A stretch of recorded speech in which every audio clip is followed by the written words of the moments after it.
All right. And we are live, ladies and gentlemen. As usual, please send me a comment about anything. Tell me where you're from, whatever, how you're feeling. That just helps me know that I'm actually live.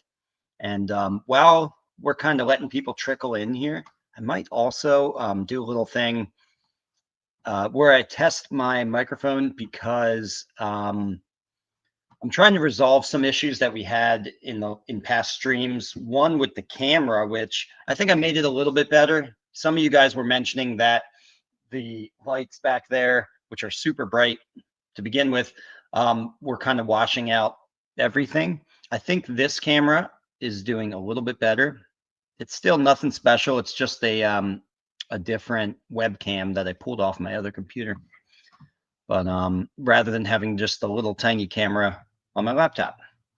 But also right now, for anyone who's in here, tell me what you think of the audio quality right now from what you've just heard compared to, I'm about to switch microphones. Now, how's the audio quality? Well, I guess I need to speak a little bit more. Blah, blah, blah, blah, blah, blah. Does that sound good? Better, worse, the same? If it doesn't matter that much, I'll just keep it on either one. Okay. Until I see a comment, you could say the first one or the second one sounded better, but I'm going to switch back to the first one now, just because I'm guessing that one is better. Okay. All right. So, I don't want to start yet. I can see there's not a whole lot of people in here. Let's give it a tiny bit of time. In which case, I will just talk a little bit about what I've been doing in the shop lately. Behind me, you can see just a whole bunch of stuff on the table.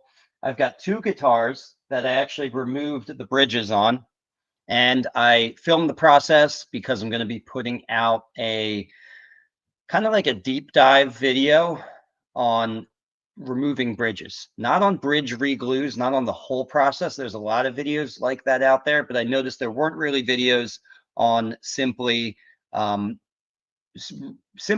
describing the process of heating up putty knives or hot spatulas and working them against each other slowly to loosen up the glue underneath the bridge. And there's really a lot of technique to it. And a lot of the videos I did see that talked about bridge re-glues, they would mention using the putty knives and the spatulas to get under the bridge, but just as a step, like do that and the bridge will come off. And I really think that just underestimates how much of a skill it actually is to work those putty knives in there without creating a big mess of things. So I did a video where it's going to be basically an uncut video, meaning I'm not really going to speed up the process of me working the spatulas under there. It takes a while, if for any of you guys that have done this before, it takes a while to heat up that glue and get that bridge off of there. And so you're kind of doing a disservice if you just post a, fast motion video and you skip over all that. So I'm posting the whole video and I'm talking you through kind of every step and what I'm thinking and what I'm doing with the putty knives. So I think that will actually be very valuable to a lot of people. And so with that said, again, throw me a comment. And if you can, tell me if the audio sounds good, because I am testing out different microphones today. Okay. And with that, we can go ahead and actually get into this here. So first of all, if you like what I do and you get a little something out of the lessons that I teach, you can go to dramatic pause, ericschaeferguitars.com, and you can check out the schedule of dates for the hands-on workshops. I've got the first one for 2026 is starting in March. There's only one spot available in that class. And after that, there's classes throughout the spring, some classes in the summer even, and classes in the fall. So check that out, ericschaeferguitars.com. By the way, I just posted or sent out an email with a discount code for if you sign up with 2 people, you can get $500 off of a workshop. Okay. So you're going to Thanksgiving this week, right? You're going to see all your relatives. Good time to, while you're sitting down eating turkey, to just, you know, drop this on them that, hey, you're going to take them to a guitar building class and you guys can build a guitar together. Great thing for your, you know, you and your son or your father or your wife or your husband. It's just a great gift. Okay.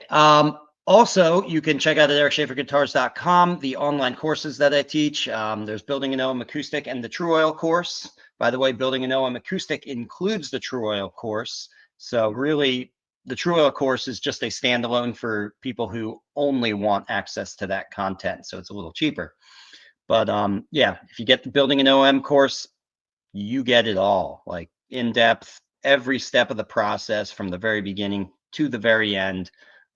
There's over 25 hours of, I always, you know, it's funny, every time I do this, I say the wrong number. There's 20 hours, not 25. There's 20 hours of video content. So you're not getting, you're not going to be missing anything as far as detail. You're not going to get hung up on any particular step if you follow that course.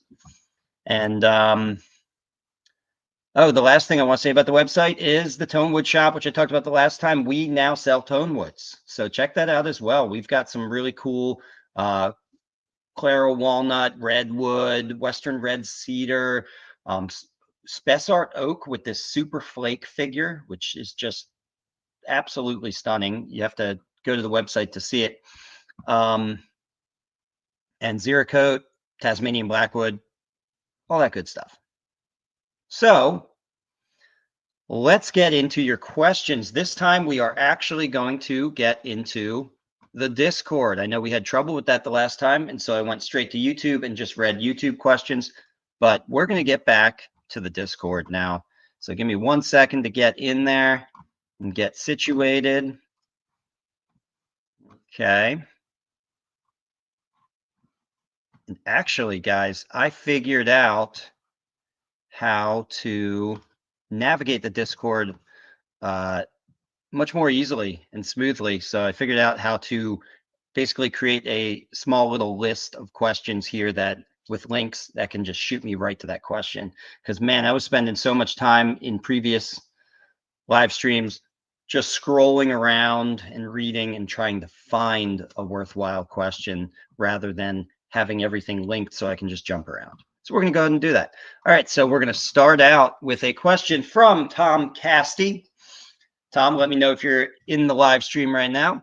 And Tom writes, there's a 1/4 inch difference between my OM plans from Gen 1 Lutherie supply and the LMI sidebender forms. Do I need to make new sidebender forms or is the difference tolerable? And actually, I'll read Larry Kuhn's response to that was, I think you're overlooking the third option, whiteout and the pen. And I agree with that. And then he writes, I don't think it matters for the built guitar, but it's up to you how true you want to be to the design. Yes, that is a great response. That's absolutely true. It is ultimately up to you, obviously, but Tom, you're asking the question for a reason. Basically, you want to know, is this going to lead to some sort of compounding error down the line if I don't follow these plans exactly?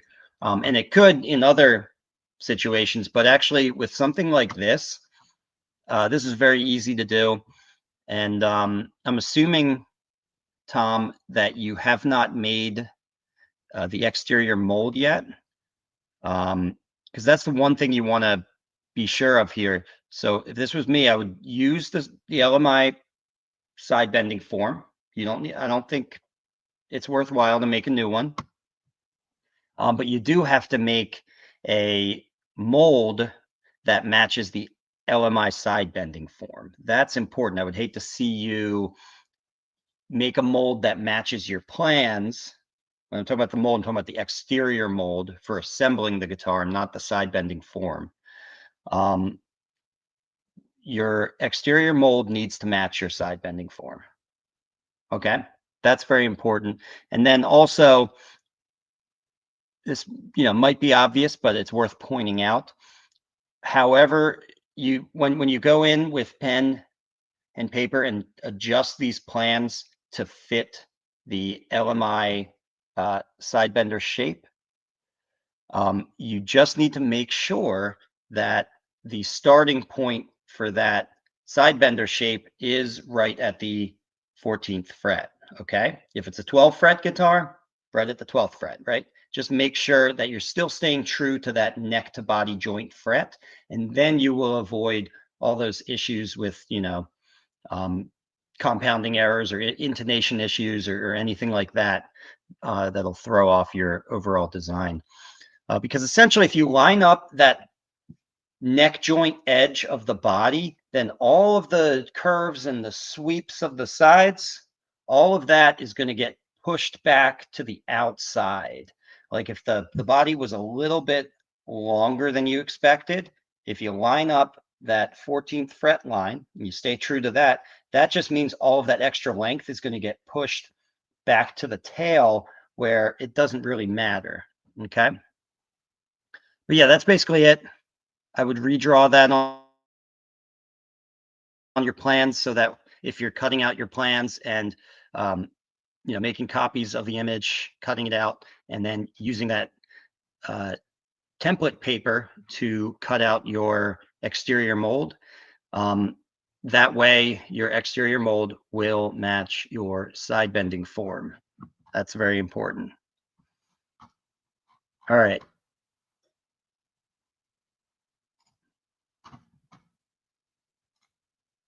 All right, actually, before I jump to the next question, let me check back to see if we have any comments here. Still don't see any comments, but I'm going to keep on going. So you guys let me know that everything's working okay here. I'm mostly worried about the audio, either the audio quality or if it's even working at all. That could be an issue. We've got a new mic set up. All right, back into the Discord. So LC Guitars USA writes, I have developed a love for the Paisley Telecaster, but I love the look of natural wood. So how do I combine the two? He's asking rhetorically. A 24 karat gold leaf paisley pattern over some flamed redwood. Some pictures, and it caught the eye of, so he posted some pictures and it caught the eye of Brad Paisley, and he signed the back of the headstock. Wow. Also, that is the legend Red Volkart. Checking it out. Let's take a look. This looks stunning, man. And LC Guitars has been making some serious moves. I've gone to a couple shows with him, and he does really well at those shows. There's a lot of people checking out his guitars, buying his guitars, and that sounds great. So that, honestly, I hate to say this, but I'm not a big country guy, so like I don't know what Brad Paisley looks like. I'm assuming that's him right there, unless that's the other guy he mentioned. Again, just not a I don't live in that world. That is cool. Oh, that must be him. Yeah, because there's the signature. Right, he's signing the back of the headstock. Okay, cool. That is awesome. And that right there, that lovely gentleman there with the huge beard. That's looking awesome, by the way. I love the beard. He didn't have that the last time I saw him. That is LC Guitars, or that is Robert Livingston right there of LC Guitars. All right, awesome, man. We got to catch up sometime soon. I haven't talked to you in a while. All right, so next question or comment, because that was a comment, is right over. Sorry, guys, give me 1 second. There we go. Okay. Parlor scale length. So Larry Kuhn writes, has anyone built with longer scale lengths, as in 24.9 inch or 25.4 inch on a parlor guitar? By the way, 24.9 and 25.4, those are your classic short scale and long scale, which define a triple O and an OM. 24.9 for the triple O, OM for or 25.4 for an OM. And so he's asking, can those larger scales, which are typically used for those much more common builds like the triple O and the OM, can they be used on a itty bitty tiny parlor guitar? And then he continues, are there any intonation issues at these scale lengths? Thank you. Patrick responds, by the way, and he says, you can do any scale length you want. You just have to make sure the bridge lands in the right place on the X braces. If you draw it out on paper, you'll see what you need to adjust. And that is absolutely right. That's definitely the first thing that I was thinking as well, is you're going to have to move some things around when you line up your scale length. You'll see where that full scale length ends, and you want the bridge to be centered on the vibrational footprint of the top. Now, the vibrational footprint is everything below the transverse bar, right? So if it's a steel string guitar, that transverse bar is that big cross brace just north of the sound hole, okay?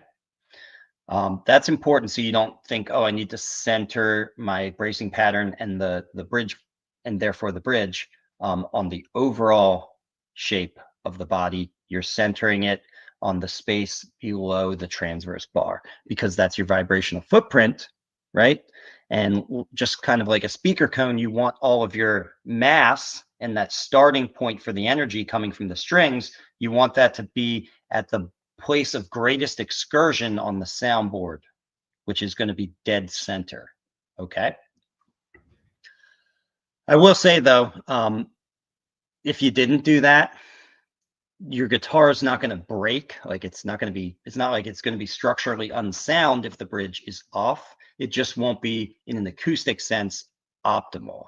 So if that scares you too much to mess around with the bridge location, I mean, you could actually just allow the bridge to be off center, and it's just not going to sound as good as it could sound. But I want to encourage you, it's actually a lot easier than it sounds to mess around with that bracing pattern and the location of the bridge. If you just understand a couple things, one, the first thing I just told you, that bridge wants to be centered on the vibrational footprint. And two, for a steel string guitar, which on a steel string guitar, you're always trying to encourage bass response because it has metallic strings and it wants to sound bright and trebly and brash. And so we're always fighting the brash, bright nature of the metal strings. And so we're trying to encourage bass response. And the way to encourage bass response is to have a bracing pattern like the X brace, which evenly braces the top in both directions, both across the grain and with the grain. And you want that stiffness from all the braces to be relatively evenly distributed across the soundboard. You don't want any big empty spots that don't have good bracing, or any spots where there's too many connections all in one place that make it overly stiff, because that will encourage cross dipole fluttering motion, which gives you more treble response.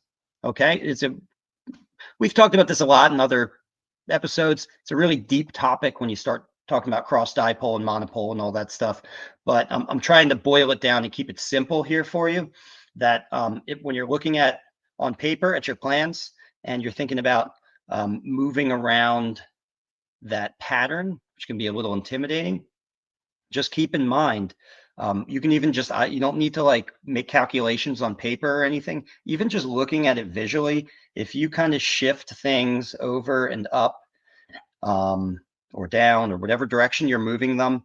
And just keep an eye on any areas that, as you're moving that bracing pattern, that seem like they're under braced, right? And you might have to adjust the splay of the X a little bit to accommodate that. Or you might even literally adjust the locations of some of those braces, like the finger braces, for example. You might just move them over a millimeter or two to center them a little bit better. So I'm just looking at the whole pattern, at all the little braces coming off here and there, and making sure they're reasonably centered in their spaces so that everything is even, so that we encourage that monopole pumping action and that the bridge is centered on the vibrational footprint. Okay. And so with that, let me check out your comments again in the stream.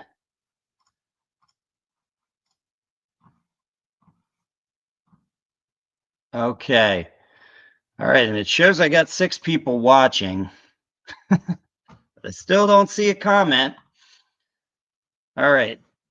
Let's go back to the Discord.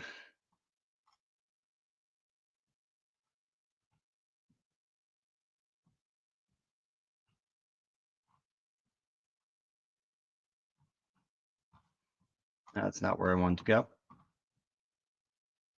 Oh, let me show you guys this. I talked about this in the last episode, or I mentioned Tom Anello, who is the nephew of Tom Casti, who is in this crowd here in the Discord. And he's really a phenomenal fingerstyle player and a professional fingerstyle player. And I remember mentioning in the last episode that I wasn't sure, like, if I wanted to play one of his songs. And I'm going to go ahead and do it here. I don't know how it's going to sound. My speakers are actually downstairs, and so the sound is going to waft up from up the stairs. And I'm not going to play the whole thing, just to keep things interesting time-wise here. But I want to play a little of it. I think you'll still be able to hear it, and I hope it doesn't flag this stream in some way for using, copyright content or something like that.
Okay, we'll stop it there. Yeah, I just wanted to play, like, that is super tasteful, by the way. What I really like about that is, I listen to a lot of percussive fingerstyle stuff, and I love it, but also it can feel almost fatiguing when there's too much tapping, too much of the percussive element. And I find that he does just the right amount of it. And that song in particular is called Ricochet, is my favorite one. It's a new one that he just put out, and I feel like that embodies that the most, where it's kind of this even balance of sort of the slapping and the tapping, and all that fancy technique driven stuff, but also just melodic structure, like the important components that make a song good and interesting, and not simply flashy, right? So anyway, Tom Anello. Definitely check him out, and he's on all the things. I don't need to tell you, Spotify, whatever. He's on all those things, I think. Okay. I actually did not make a whole lot of tags here for the questions. So I'm going to jump into the general chit chat here.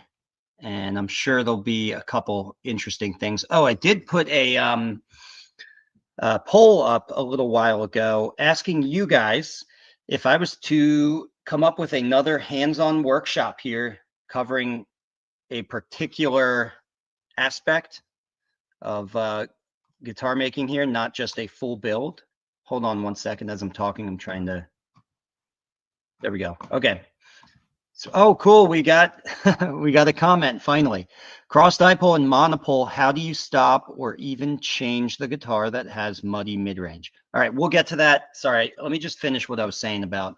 I get distracted way too easily, guys. I have like a squirrel brain. So I have a poll going up here, or I already ran the poll to see what you guys would be most interested in. I didn't get a whole lot of responses actually. The Discord's been a little dead for a while, which is my fault. I haven't been in there doing my job because I've been busy building out the new workshop, which takes all of my time. I mean, it's crazy. So that's why I haven't been in there. And so I don't know. I think the activity in there slowed down a little bit in my absence because I mean I've been working on the shop here for since March. So long time. Okay, so the poll for a new hands-on workshop was tool sharpening, inlay, advanced soundboard voicing techniques, which to me at least, not surprisingly, that had the most votes. But it still only had 2 votes. So like I said, this poll kind of went on deaf ears, which is why I'm talking about it now to see if what you guys say about it in the comments. Machine bending sides, including building the bending machine. So that would be a workshop where you learn about machine bending, but also in the beginning of the workshop, we literally build a side bending machine. And the reason I threw that out there is because I know a lot of people are struggling to find side bending machines if they're not willing to, or they're intimidated by building them themselves based off of plans. But a lot of people have just ended up building them themselves because since LMI went down, it's just hard to find a well-priced side bending machine. The StewMac one is just way too expensive for most people. And then one other workshop I threw out there was jointing and joining book match tops and backs. And that got 0 votes. And then it also had other, but so yeah, if you guys have, for that other category, if you guys have any ideas, please throw them my way. And actually, Larry Kuhn said, what about making a side bevel? Now, the thing about side bevels is I don't do side bevels. I'm not against side bevels. I actually think they are really cool. They look really cool. And I do appreciate the fact that, your arm is not getting that little crease on it from resting on the guitar. I just haven't gotten into side bevels. So I wouldn't be opposed to, maybe personally going on a deep dive and really getting into side bevels and then doing a workshop, but that would be a long turnover period to get to the point where I'd actually have a good workshop. Because the way I do things, like when I set up a hands-on workshop, like it's got to be really good. I'm not just going to put it out there because it's popular and people want to learn about it. It has to be something where I feel like my expertise in particular is really adding value to it. So that's the only reason why I might not do this side bevel thing, Larry Kuhn, but I like the idea. So anyway, you guys tell me what you think of that. Tool sharpening, inlay, advanced soundboard voicing techniques, machine bending sides, including building the side bending machine, and jointing and joining book match tops and backs. Or hey, if you liked Larry Kuhn's idea of the side bevel, maybe I could be convinced. Okay, Patrick writes, this is ohia wood from Hawaii. I'm going to use this for number 12. Another 028 parlor guitar. I'm not sure what I'm going to use for the top. I'm leaning towards Sinker Redwood. Yeah, I think Sinker Redwood would look really nice with that. It's got this Ohia here, which I'm not familiar with Ohia. I might even be pronouncing that wrong. Has kind of a beige mahogany-like color with some exceptional figure on there. And why don't let's go ahead and look up this wood, because we've got power of the internet right here.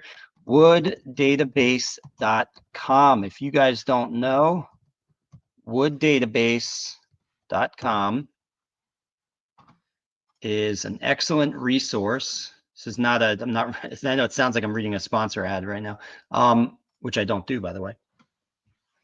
Wooddatabase.com is the best source for the best, most comprehensive library, let's say, of woods. And it'll give you all the information, TR ratios, which is the ratio between the tangent, the ratio of shrinkage between the tangential face and the radial face of a board, which is very important because if you have a bad TR ratio, that means the tangential shrinkage and the radial shrinkage are very different from each other, which means you get much more cupping and warping as the shrinkage happens, right? And that's just one of the things on this site. There's like 18 different, dimensions that are listed out for virtually every wood that's known to man out there. It's just a great resource. And anytime I'm making a video about this or that wood, or just looking up something for the Tone Wood Shop and trying to figure out certain things about a particular wood, I will go to this website. So let's look up Ohia and watch. Now that I say all this, they won't have this one. Nope, they have it. They absolutely have it. And I'm sorry, I think, let me get you guys on the screen here because I don't think you can see what I'm seeing. Give me 1 second. 1 second here.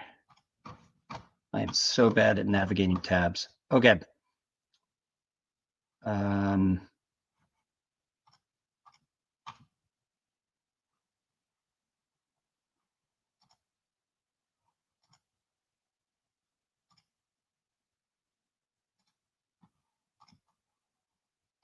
Share screen. There we go. All right. All right. I swear I'll get better at this, guys. Okay, so Ohia, and I think this might be helpful to some of you guys to follow what I'm doing here because I'll show you some of the things that are most important to me, and it depends on what you're using the wood for. But whenever I look at this, I'm most interested in average dried weight, especially if it's for a neck. Now, in this case, this is back and sides. 57 pounds, pretty heavy. Janka hardness is 2040. So hardness, by the way, is not the same as density. Hardness is if you try to imprint it with your thumb, how easily can you get that thumbprint in there? So it's really like the wear properties of the surface, which is important for something like a fretboard, right? You don't want to use too soft of a wood with a bad Janka hardness on a fretboard. Modulus of rupture and elastic modulus just give you the strength of the wood in slightly different ways. So modulus of rupture is like if you put, how much force do you have to put on a billet of wood, let's say, before it actually ruptures, right? And snaps in half and breaks. The elastic modulus is more about elasticity. How plastic is the wood? Meaning how much stress do you have to put on it to cause a permanent deformation of the wood, right? If you put a small amount of stress on any wood, it'll just go right back to its original shape. But there's a certain amount of stress that permanently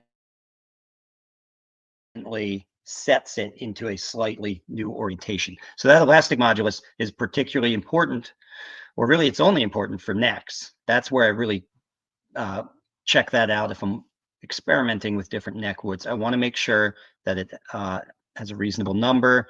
And off the top of my head, I don't know what, I'm not in here every day, so I don't remember what a reasonable number is. But what I always do is I pull up a separate tab and I type in Honduran mahogany wood database. And that is always my point of comparison for the elastic modulus. I'm always comparing it to the gold standard in neckwoods, which is Honduran mahogany. Okay, cool. All right, now let's get to your question. Sorry about that. For Luran Zykols, 8303. He writes, cross dipole and monopole. How do you stop or even change the guitar that has muddy mid-range? And then in parentheses, he writes wolf notes. Okay, so he's got a guitar with wolf notes. Stop or even, okay, so how do you fix these wolf notes or even change the guitar? Okay, I think to sort of rephrase it, you're saying, how do you prevent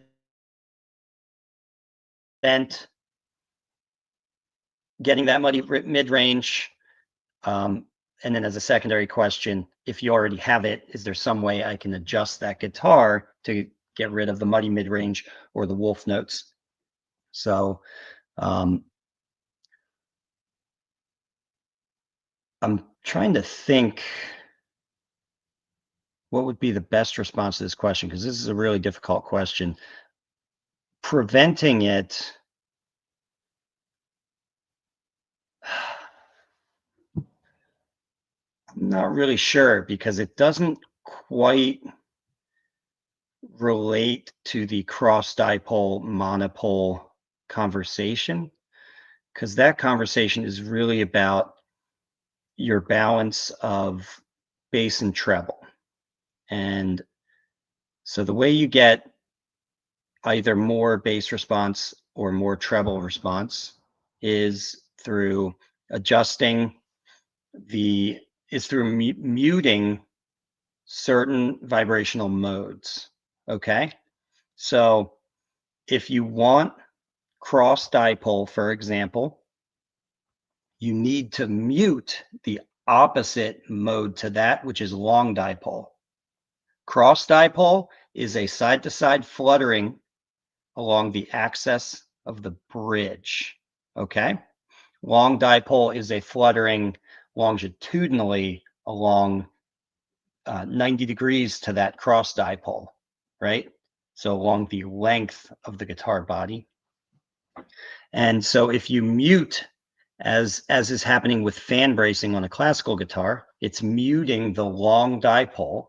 So along that axis, the top actually can't vibrate. It wants to, but it can't. So it ends up putting all of its vibrational energy, at least in theory, all of its vibrational energy into the cross dipole. So you get more treble, because that's what cross dipole relates to, treble. And of course, if you want monopole, you need to mute both of those, both the cross dipole and the long dipole, because monopole is a uniform pumping action. And the way you force an even pumping action is by muting everything else, right? It has to, the thing to always remember is you're putting that energy into it and it has to go somewhere. You can't just go nowhere. So if you mute in both directions, it can't do either of those two things that it wants to do, long dipole or cross dipole, then it's just going to pump evenly. Okay. Giving you bass response. Honestly, it's funny. The whole reason I did that diatribe there was so I could personally think through that process to see if I had an answer to the wolf note thing. Wolf notes, by the way, are you and you may have noticed this on your guitars and not had the language for it, but certain notes that don't respond, they don't resonate well at all. They're like dead notes on the fretboard. So you'll be playing and like G sharp or something, just like you get nothing from it. And it has more to do with, again, I'm kind of thinking through this in real time. It has more to do with the what's the word for this? Sorry, I'm thinking through my knowledge of the Trevor Gore books. It has more to do with the peak resonance of the material itself. So every material is going to have a resonant frequency that it vibrates the best at, most freely. And you can notice this if you play a frequency out of a speaker or something and hold objects up to it, and when something starts to vibrate, that means that the material, including its thickness and its shape, everything is such that it responds most readily at that exact or close to exact given frequency. It's actually a bell curve that hits this peak right at whatever that frequency happens to be for the material, and then drops off after it. So if you can hit that, you're perfect. You're in the zone.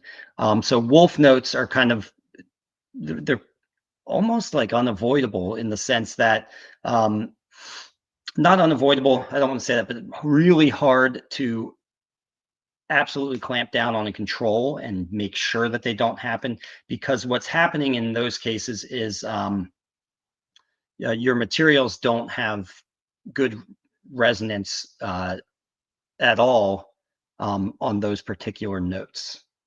And I personally would cannot say that I'm able to control that, right? That would be very, very difficult to put it mildly. Okay. Let's go ahead and jump over to YouTube.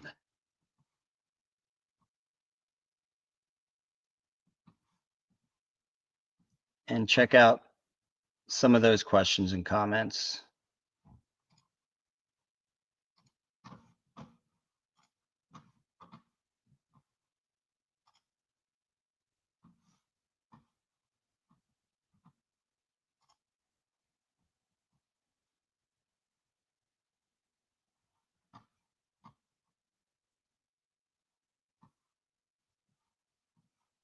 All right. Let me adjust StreamYard again.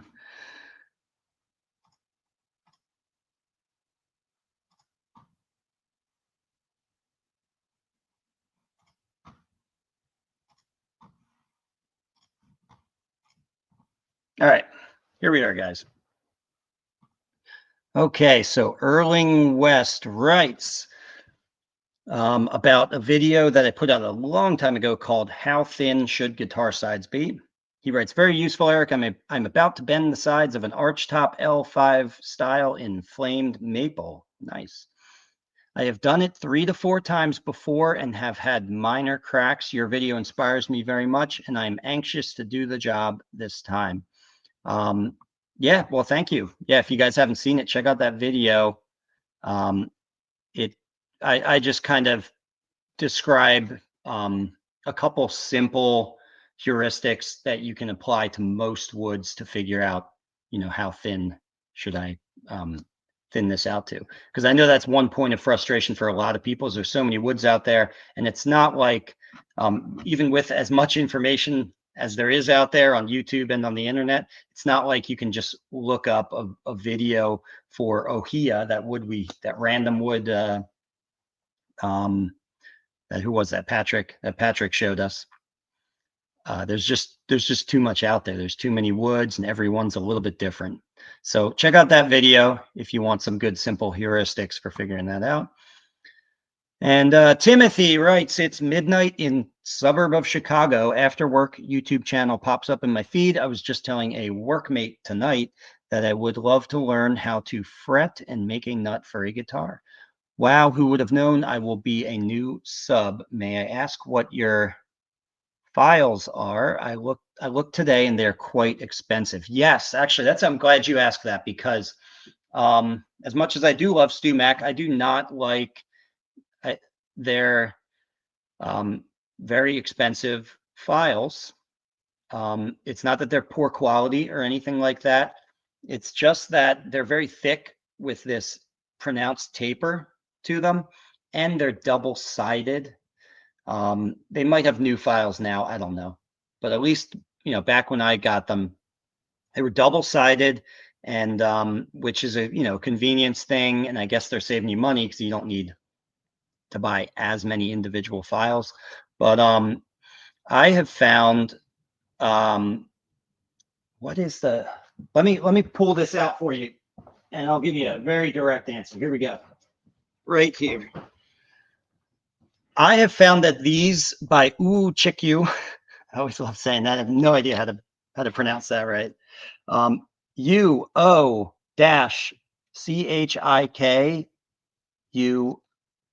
I'm sorry, CHIKYU. UO-CHIKYU. If you look these up, they're all over the place. You'll find them on Amazon and on probably eBay. Very cheap, very inexpensive, and I prefer them, actually. And what's nice is they're kind of thin, so if I snap one or something like that, they're just not that expensive. Okay, and they get the job done. So yeah, look that up. Chiku, Japanese company, and they have a cool symbol of a fish on there. So that's how you'll know you found the right thing. Okay. Yes, best truss rod tutorial yet. Yep, thank you. Strummer Boy, 1975.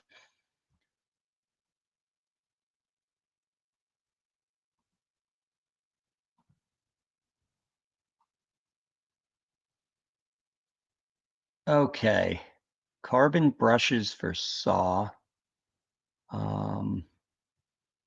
Okay, that's an old enough video. I'm not sure what he's referring to. I'd have to watch my own video to know.